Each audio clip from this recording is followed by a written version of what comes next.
함께 나눌 말씀은 시편 144편 1절에서부터 15절 말씀입니다. 시편 144편 1절에서 15절 말씀 함께 봉독하겠습니다. 나의 반석이신 여호와를 찬송하리로다. 그가 내 손을 가르쳐 싸우게 하시며 손가락을 가르쳐 전쟁하게 하시는도다. 여호와는 나의 사랑이시요 나의 요새시요 나의 산성이시요 나를 건지시는 이시요 나의 방패이시니 내가 그에게 피하였고 그가 내 백성을 내게 복종하게 하셨나이다. 여호와여, 사람이 무엇이기에 주께서 그를 알아주시며 인생이 무엇이기에 그를 생각하시나이까. 사람은 헛것 같고 그의 날은 지나가는 그림자 같으니이다. 여호와여, 주의 하늘을 들이우고 강림하시며 산들에 접촉하사 연기를 내게 하소서. 번개를 번쩍이사 원수들을 흩으시며 주의 화살을 쏘아 그들을 무찌르소서. 위에서부터 주의 손을 펴사 나를 큰 물과 이방인의 손에서 구하여 건지소서. 그들의 입은 거짓을 말하며 그의 오른손은 거짓의 오른손이니이다. 하나님이여, 내가 주께 새 노래로 노래하며 10줄 비파로 주를 찬양하리이다. 주는 왕들에게 구원을 베푸시는 자시요 그의 종 다윗을 그 해하려는 칼에서 구하시는 자시니이다. 이방인의 손에서 나를 구하여 건지소서. 그들의 입은 거짓을 말하며 그 오른손은 거짓의 오른손이니이다. 우리 아들들은 어리다가 장성한 나무들과 같으며 우리 딸들은 궁전의 양식대로 아름답게 다듬은 모퉁이 돌들과 같으며 우리 곳간에는 배곡이 가득하며 우리의 양은 들에서 천천과 만만으로 번성하며 우리 수소는 무겁게 실었으며 또 우리를 침노하는 일이나 우리가 나아가 막는 일이 없으며 우리 거리에는 슬피 부르짖음이 없을진데 이러한 백성은 복이 있나니 여호와를 자기 하나님으로 삼는 백성은 복이 있도다. 아멘. 오늘은 주님은 나의 반석이십니다. 주님은 나의 반석이십니다. 라는 제목으로 함께 말씀을 나누겠습니다. 먼저 말씀을 전하기 전에 제가 한 가지 말씀드리고 싶은 게 있습니다. 그것은 하나님이 제게 그동안 말씀 묵상을 훈련하는 방법을 가르쳐 주셨습니다. 근데 제게 가르쳐 주신 방법은 이걸 제가 설명드려야 되는 이유는 오늘 본문이 15절까지 있지 않습니까? 그런데 제가 설교를 준비하다 보니까 1절밖에 준비를 못했습니다. 그렇다고 설교가 짧지는 않습니다. 왜냐하면 이 말씀을 묵상하는 제 습관 때문에 그렇습니다. 제가 말씀을 묵상하는 습관은 제가 타고난 습관하고 이 성격하고 비슷한 점이 있습니다.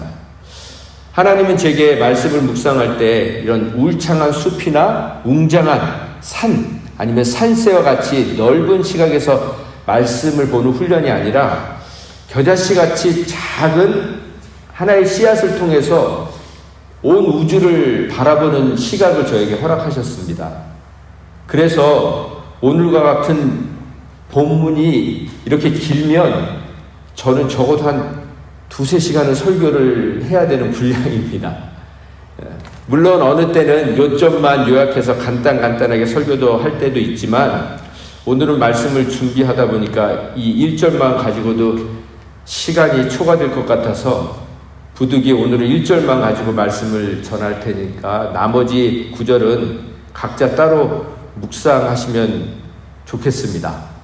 그럼 이제 시작해 보겠습니다.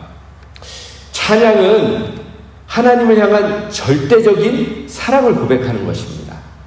찬양이란 단순히 노래가 아니고 하나님을 향한 절대적인 사랑을 고백하는 것입니다. 찬양은 그래서 하나님을 향한 일편단심의 사랑을 온 마음과 뜻과 정성을 담아서 올려드리는 것입니다. 그렇게 하나님을 전심으로 찬양할 때 한낮의 태양보다도 더 밝으신 빛이신 주님께서 그 찬란한 빛을 우리의 육신과 영혼을 통과해서 역사하시는 일들이 일어납니다.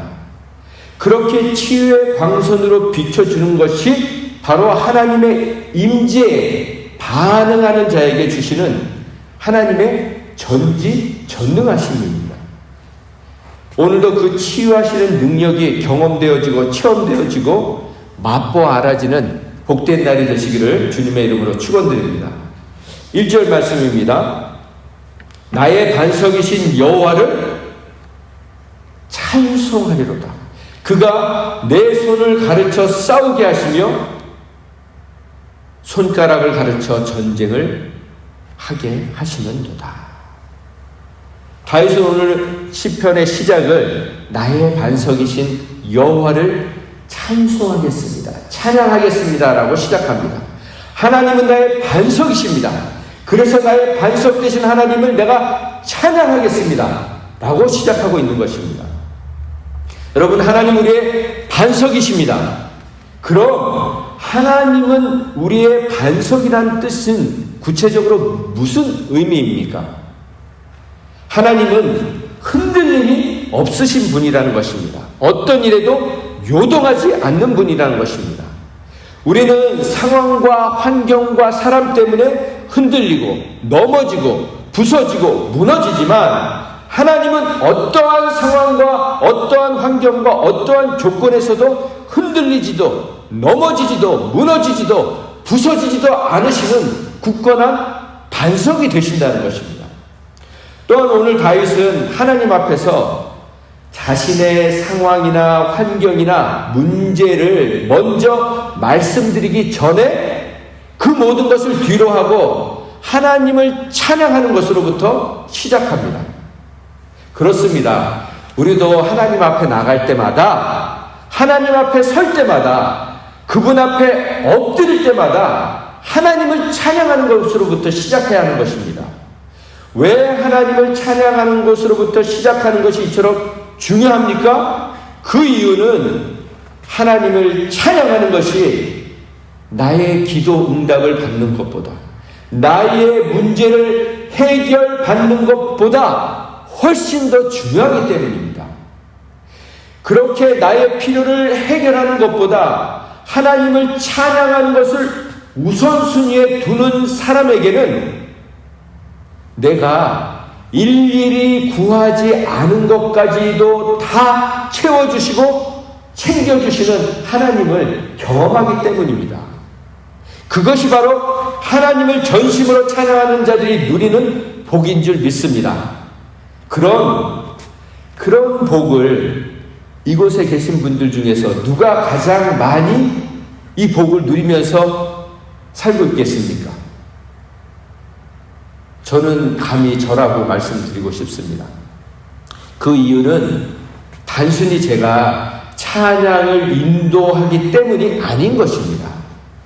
제가 그런 복을 가장 많이 누리고 있다는 것 같다고 감히 말씀드릴 수 있는 이유는 제가 앞에서 찬양을 인도하고 찬양을 많이 부르는 사람이어서가 아니고 매사에 하나님을 찬양하겠다는 마음만 먹고 사는데도, 그런 마음만 먹고 사는데도 제가 상상하지도 못했던 복을 누리면서 살고 있기 때문입니다.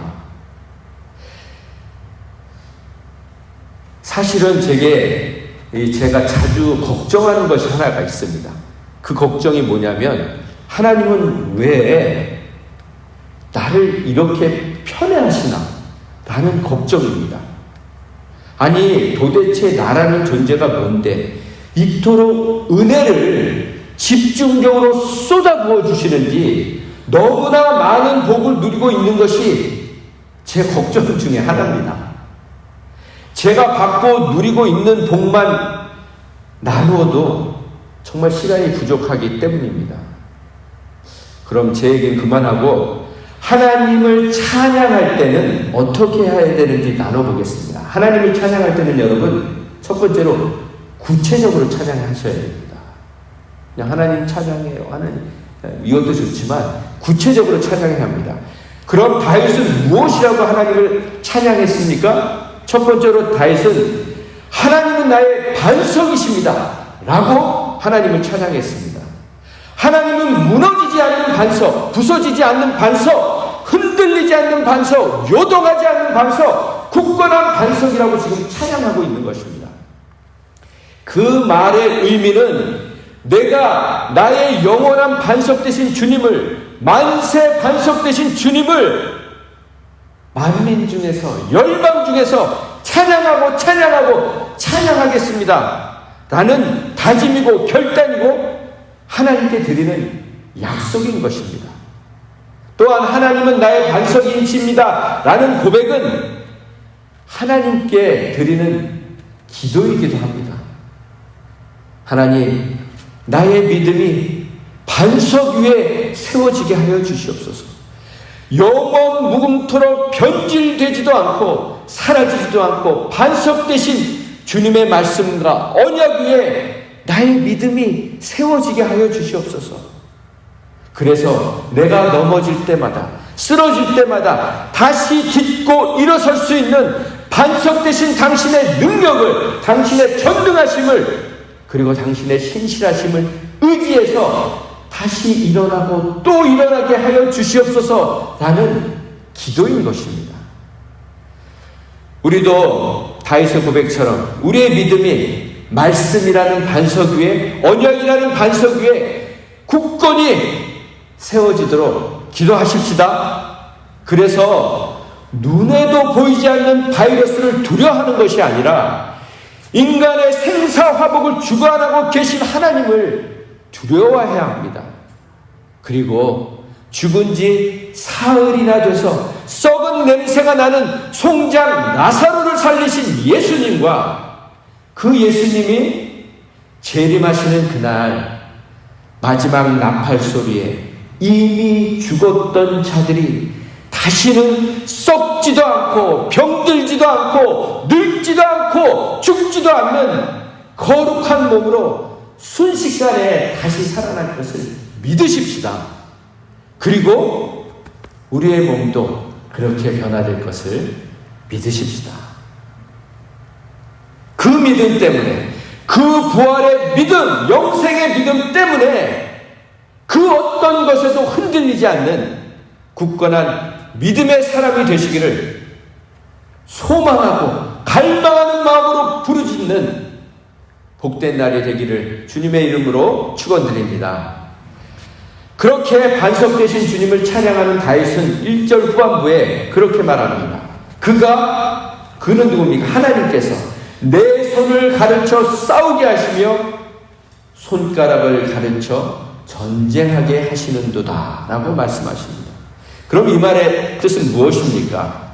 하나님은 다윗을 훈련시켜 주시는 분이라는 것입니다. 영적인 전투를 할 수 있도록 대비하게 해주시고, 그래서 다윗의 손가락을, 다윗의 몸을 단련시켜 주시고 훈련시켜 주셔서 어떠한 전쟁에도 익숙하게 이길 수 있는 그런 영적인 군사로 훈련시켜 주고 계신다는 것입니다.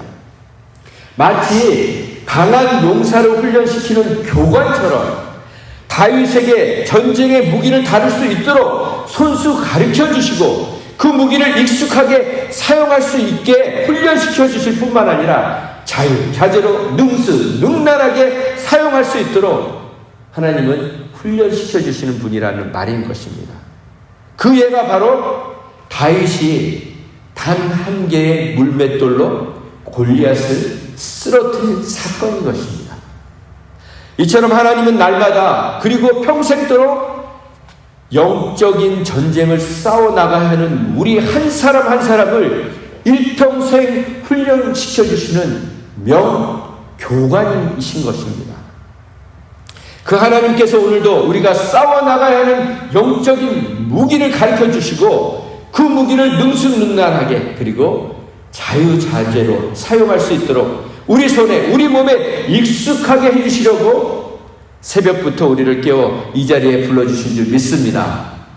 그렇습니다. 우리가 싸워나가야 하는 영적 전쟁은 하나님을 모르면 백전백패이지만 하나님이 가르쳐주신 영적인 원리와 방법과 전술과 전략으로 싸우면 결코 질 수 없는 전쟁인 줄 믿습니다. 부디 오늘 이 시간을 통해서 하나님의 말씀을 듣고 그리고 기도하는 시간을 통해서 이런 영적인 전쟁의 원리를 깨닫게 되고 우리에게 주신 무기를 사용하는 방법에 익숙해지셔서 우리의 삶의 현장에서 오늘도 우리의 삶의 현장에서 승리하시는 저와 여러분이 되기를 간절히 소망합니다. 그런데 우리가 영적인 싸움에서 이기기 위해서는 먼저 기억해야 할 것이 있습니다. 그것은 바로 에베소서 6장 12절 말씀처럼 우리가 대항해서 싸워야 할 원수는 인간이 아니라 사람이 아니라 권세와 세력의 악신들과 암흑의 세계를 지배하고 있는 자들과 하늘의 악한 영들에 대한 싸움이라는 사실입니다. 그래서 우리는 절대로 사람을 상대해서 싸워서는 안 됩니다. 사람과 싸우거나 다투거나 논쟁을 하는 그 순간 우린 이미 사탄의 전략에 말려든 것을 알아야 합니다. 사탄에게 우리에게 약점을 잡혀버린 것입니다. 이처럼 우리가 영적 전쟁에서 지는 원인 중에 하나가 바로 사람과 싸우거나 사람과 다투거나 사람과 논쟁을 하기 때문입니다. 그런 우리의 미숙함과 미성숙함 때문에 우리는 영적 전쟁에서 지게 되는 것입니다. 그러나 우리의 미숙함과 미성숙함에도 불구하고 하나님은 다시 이길 수 있는 전략을 짜주시는 분이십니다. 그리고 어떤 전투에서도 이길 수 있도록 다양한 방법으로 우리를 훈련시켜 주십니다. 그래서 우리는 영적 전쟁의 대가이시고 명장이신 하나님과 예수님과 성령님께 배워야 합니다. 그럼 어떻게 배웁니까? 바로 말씀과 기도와 성령을 통해서 배워야 하는 것입니다. 말씀과 기도와 성령을 통해서 우리는 배워야 하는 것입니다. 바로 영적 전쟁의 영적 전쟁의 핵심 무기는 말씀, 기도, 성령인 것입니다. 그 첫 번째 영적 전쟁에서 승리하려면 첫 번째로 영적 전쟁에서 승리하려면 영적 전쟁의 승리의 매뉴얼인 말씀을 알아야 합니다. 말씀은 바로 영적 전쟁을 이기는 매뉴얼과 같은 것입니다.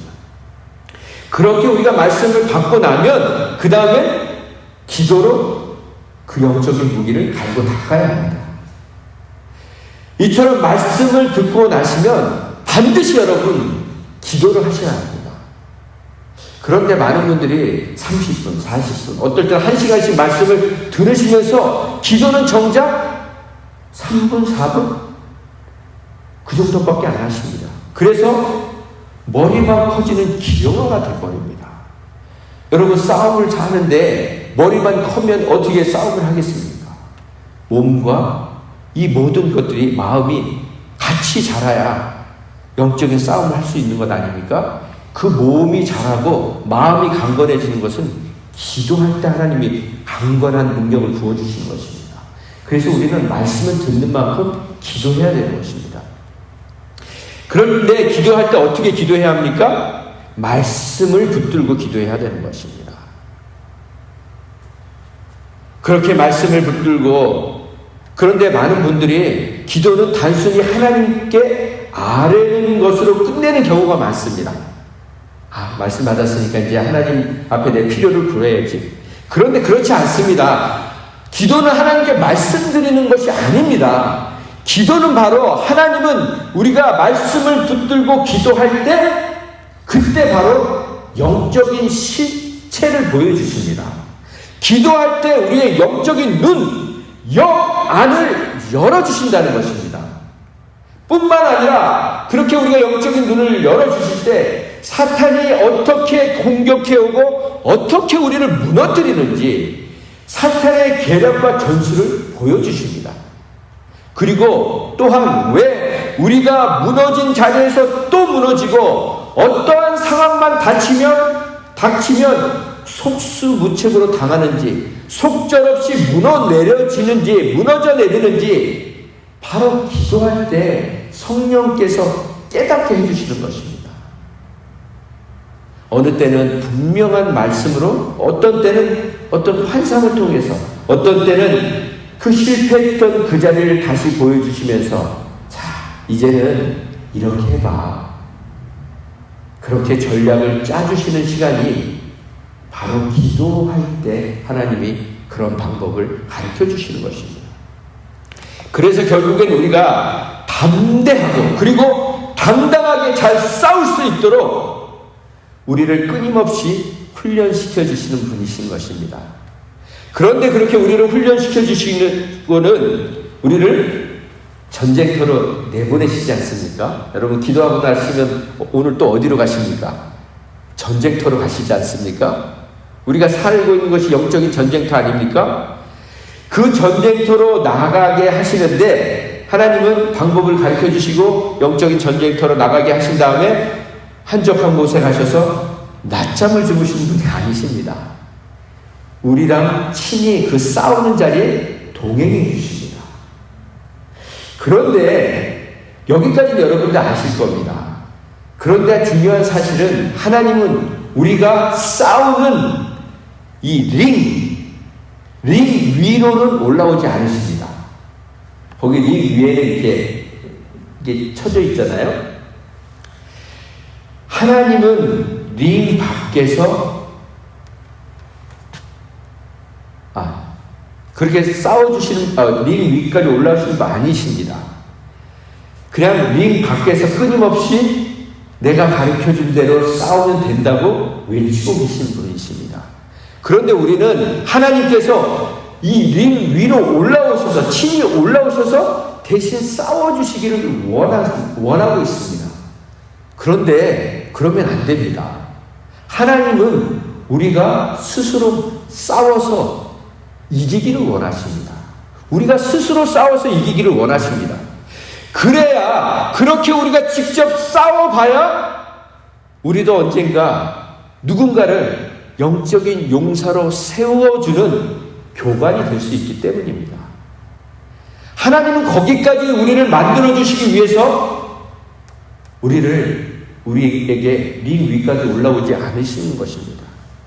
그래서 언젠가 그렇게 수많은 영적인 전쟁을 치러낸 우리들의 삶을 통해서 하나님이 살아계신 하나님이라는 것과 전능하신 하나님이라는 것을 우리를 통해서, 우리의 삶을 통해서 드러내고 싶어 하시는 것입니다. 이게 멋지지 않으십니까? 하나님이 그래, 너 가만히 있어봐, 내가 싸워줄게. 그러면 우린 뭡니까? 우린 나약한 사람이 돼버립니다. 그냥 하나님 도와주세요. 그리고 그냥 뒷짐지고 누워있고, 그러면 우린 나약한 백성들이 된 것입니다. 오늘도 링 위에는 여러분 혼자입니다. 그러나 여러분 혼자가 아닙니다. 하나님이 다 코치해 주시고 어느 순간에는 강펀치를 날릴 수 있도록 하나님께서 여러분들에게 힘을 부어주실 줄 믿습니다. 그래서 하나님은 시편 32편 24절 말씀을 통해서 이렇게 말씀하십니다. 여호와를 바라는 너희라, 강하고 담대하라. 나의 용사여, 강하고 담대하라고 말씀하시는 것입니다.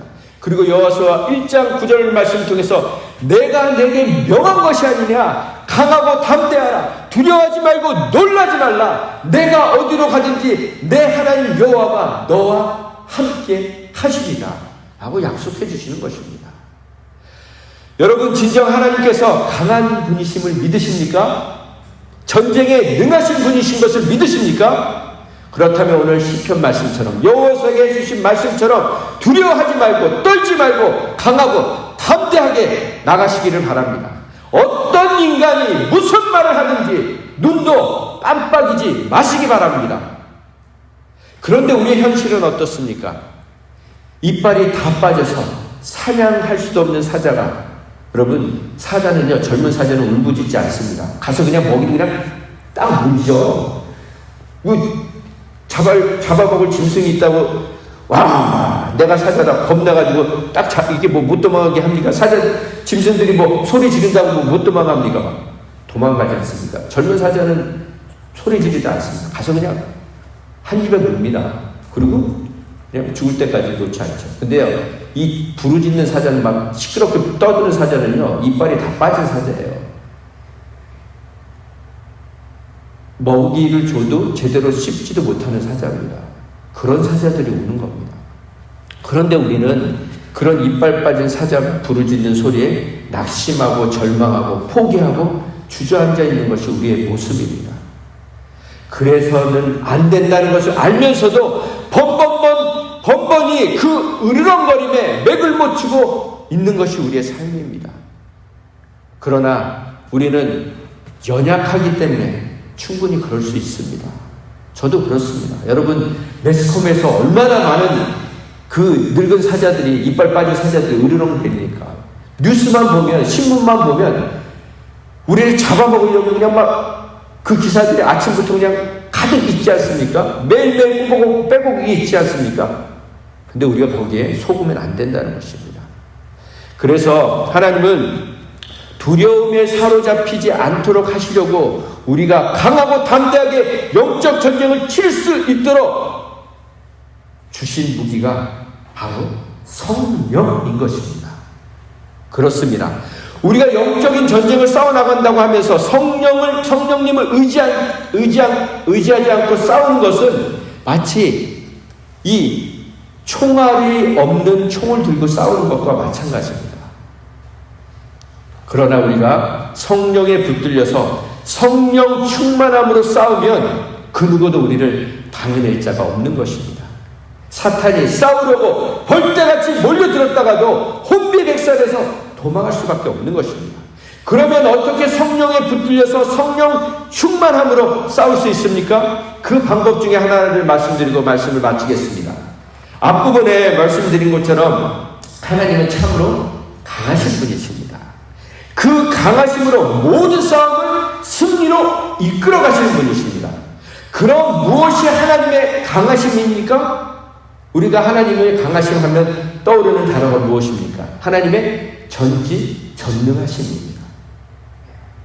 그 능력, 전지전능하신 하나님, 무엇이든지 하실 수 있는 그 하나님. 그런데 우리가 그 전지전능하신 하나님, 어찌 보면 무섭고도 두려운 하나님을 어떻게 나의 하나님이라고, 심지어 나의 아버지라고 부를 수 있습니까? 그 이유는 그 하나님의 전지전능하심이 바로 하나님의 온유함에서 나오기 때문입니다. 그 전지전능하신 하나님의 능력이 바로 하나님의 온유함에서 나오기 때문입니다. 무슨 말입니까? 하나님의 온유함이 바로 하나님의 강하심의 비밀인 것입니다. 나중에 댁에 가셔서 이 부분만 다시 들어보시면서 좀 깊이 묵상해 보시면 좋겠습니다. 제가 예를 들어서 설명드리겠습니다. 사자의 온유함이 어디 있습니까? 사자는 짐승을 한번 물면 물었다, 놨다, 물었다, 놨다 하지 않습니다. 아이고, 한번 딱 물면요, 죽을 때까지 놓지 않습니다. 숨이 끊어질 때까지. 그런데 그 강한 이빨, 그 강한 힘, 그 힘을 가지고 자식인 호랑이 새끼를 집을 때는요, 흔적 하나 남지 않도록 물어서 들고 다닙니다. 호랑이 새끼를 어떻게 들고 다닙니까? 손으로 들고 다닙니까? 팔로 다닙니까? 입으로, 그 날카로운 이빨로 물어서 들고 다니는데 하나도 다치지 않게 합니다. 그게 바로 사자의 온유함입니다. 그게 바로 전지전능하신 하나님의 온유함인 것입니다. 그래서 그렇다면 우리가 이제 적용을 해봅시다. 전지전능하신 하나님의 능력은 그 강하시고 하나님의 온유하심인데, 이 온유함이라는 것은 구체적으로 무엇이겠습니까? 그것은 바로 하나님은 용서하실 수 있는 분이라는 것입니다. 품으실 수 있는 분이시라는 것입니다. 그것이 바로 하나님의 진정하고 온유하고 강하신 분이라는 명백한 증거인 것입니다. 그 증거가 어디 있습니까? 바로 십자가를 통해서 확증해 주신 것입니다. 모든 인간을, 이 죄인들을 한순간에 쓸어버리실 수 있는 그 하나님의 전지전능하심과 강하심이 승화되어 그들을 품으시고 용서하시는 그 온유함으로 변하신 것이 바로 십자가 사건인 것입니다. 이것을 우리의 삶에서 한 예를 들어서 제가 설명해 드리고 보겠습니다.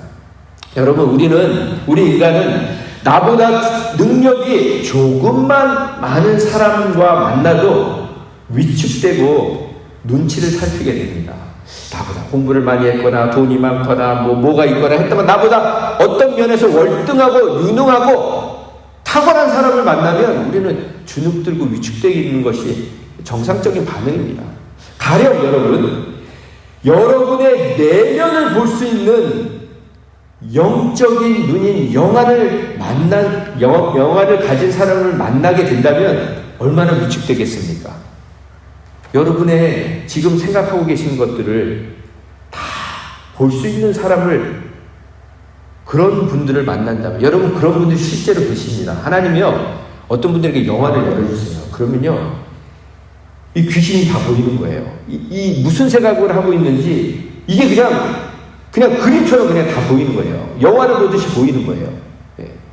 어떤 분은 하나님 그런 걸 보여주셔가지고 너무 괴로워가지고 그냥 이걸 걷어가 달라고. 예. 그런 분을 제가 만난 적이 있습니다.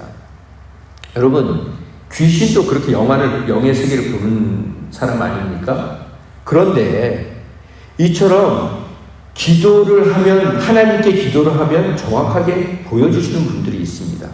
그런 분들이 여러분이 몇 날 몇 시에 어디서 무슨 죄를 저지르지 않았냐고 여러분에게 물어본다면, 그렇게 얘기한다면 가슴이 철렁하지 않겠습니까? 그런 말을 들으면 다시는 그런 분 곁에는 가고 싶지도 않지 않겠습니까?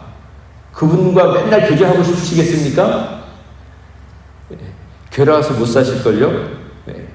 제가 이렇게 장황하게 설명드리는 이유는 제가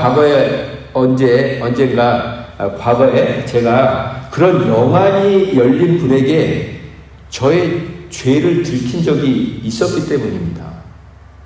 그분이 이렇게 얘기를 하시는데 제가 얼마나 부끄럽고 창피했던지 정말 죽고 싶을 정도로 부끄럽고 창피했습니다. 그리고 나서 그분을 생각만 하면 그 죄가 생각이 나서 연락하는 것도 꺼려지고, 그분이 생각날 때마다 저분은 나의 부끄러운 죄를 알고 있는 분이라는 그런 생각 때문에 그분 앞에 서기만 하면 늘 주눅이 들곤 했습니다. 사실 지금도 그분을 만나는 게 100% 편하지는 않습니다. 이번엔 또 무슨 죄를 얘기하실까? 목사님, 그때 내가 그렇게 말씀드렸는데 여전히 그런 죄를 짓고 계시군요. 여전히 또 죄 가운데 살고 계시는군요. 그러니까 별로 만나고 싶지 않습니다, 솔직히. 그런데 그런 분들이라 할지라도 먼지에 불과한 그런 인간에게 나타나는 일시적이고 제한적인 능력에도 벌벌벌 떠는 우리들이 모든 것을 다 하시는 하나님 앞에서 산다는 것, 그걸 우리가 조금이라도 자각하고 인식하고 산다면 우리는 한순간도 숨조차 제대로 쉬기가 어려울 것입니다. 그런데 그 전지전능하신 하나님을 나의 하나님, 나의 아버지라고 부를 수 있는 이유는 단 한 가지, 그분의 진정한 강하심이신 온유하심이, 그 온유하심이 바로 무한한 사랑과 용납과 용서와 연결되어 있다는 사실인 것입니다. 그때 하나님께서는 저의 위축되고 낙심되고 주눅 들어있는 제 모습을 보시면서 하나님이 저에게 이런 음성을 들려주셨습니다. 그 음성 때문에 제 안에 자유함이 생겼습니다. 뭐라고 말씀해 주셨냐면, 재선아, 난 그 사람이 너에 대해서 말한 것보다 훨씬 더 너에 대해서 알아. 더 많이 알아. 아니, 나는 다 보고 있었고 다 알고 있어. 그런데 내가 이미 너를 용서했단다. 그러니 괜찮아. 내가 괜찮다고 하면 정말 괜찮은 거야. 난 너를 이미 용서했고 나는 언제든지 너랑 새롭게 새 출발할 준비가 되어 있단다. 그러니 다시 시작해. 다시 시작하자. 그런 말씀을 제게 들려주셨습니다. 마치 요한복음에 있는 말씀, 가늠하다 잡혀온 여인에게 나도 너를 정죄하지 않아. 그러니 다시는 가서 똑같은 죄를 짓지 말아라 하신 예수님의 음성을 저에게 들려주신 것입니다. 여러분, 하나님이 괜찮다고 하시면 괜찮은 겁니다. 다윗은 이런 귀한 하나님의 은혜를 경험했기 때문에, 수도 없이 경험했기 때문에 하나님은 나의 반석이십니다. 하나님은 나의 사랑이십니다. 그렇게 위대한 고백을 남길 수 있었던 것입니다. 이처럼 우리가 살다 보면 정말 목숨을 끊고 싶은 죄가 온 세상에 드러나는 때가 있습니다. 여러분, 한국에서 지금 어떤 소식을 듣지 않으셨습니까? 그분이 자기의 죄가 드러나니까 그 평생 다 쌓았던 것을 다 포기할 수밖에 없는 그런 절망감, 그것 때문에 여러분, 많은 사람들이 미안합니다, 죄송하다는 유서 한 장을 남기고 생명을 끊지 않습니까? 우리는 그런 인생을 살라고 하나님이 예수님을 십자가에 죽이신 것이 아닙니다. 우리는 다시 십자가에 엎드려서 나도 너를 정죄하지 아니하노니 다시는 죄를 범지 말라 하시는 그 하나님의 음성을 들으시면서 오늘도 새롭게 날마다 새 출발하시는 복된 인생으로 살아가시기를 주님의 이름으로 축원드립니다. 함께 기도하겠습니다. 하나님, 어찌하여 먼지 같은 우리를 보살펴 주십니까? 어찌하여 우리에게 이토록 지극히 마음을 써주십니까? 저희가 무엇이기에 주님께서 저희를 알아주시며 이토록 생각해 주십니까? 지나가는 그림자와 같고 한낱 입김에 불과하고 모닥불 속에 순식간에 사라지는 그림자와 같은 저희들에게 이토록 정성을 다해 주십니까? 하나님, 당신은 우리의 사랑이십니다. 당신께서는 우리의 요새이시고 우리의 산성이시고 우리를 절망의 수렁에서 건져주시는 분이시고 우리의 방패가 되어주시는 분이십니다. 우리를 대신해서 원수를 쓰러뜨려 주시는 주님, 부디 저희의 삶이 하나님의 강하심, 그 온유하심에 붙들려서 그 어떤 사람도 용서하고 품을 수 있는 하나님의 사람들로 살아가게 하여 주시옵소서. 그래서 하나님을 자기 하나님으로 삼는 자는 복이 있다고 하신 말씀처럼 정말 하나님의 복덩어리가 되어서 날마다 그 복을 누리며 날마다 그 복을 나누며 사는 복된 인생으로 살게 하여 주시옵소서. 그렇게 우리를 살도록 강하게 하시고 힘있게 하시고 영적인 전쟁에서 승리하게 하실 우리의 명교관 되신 예수님의 이름으로 감사하며 기도했습니다. 아멘.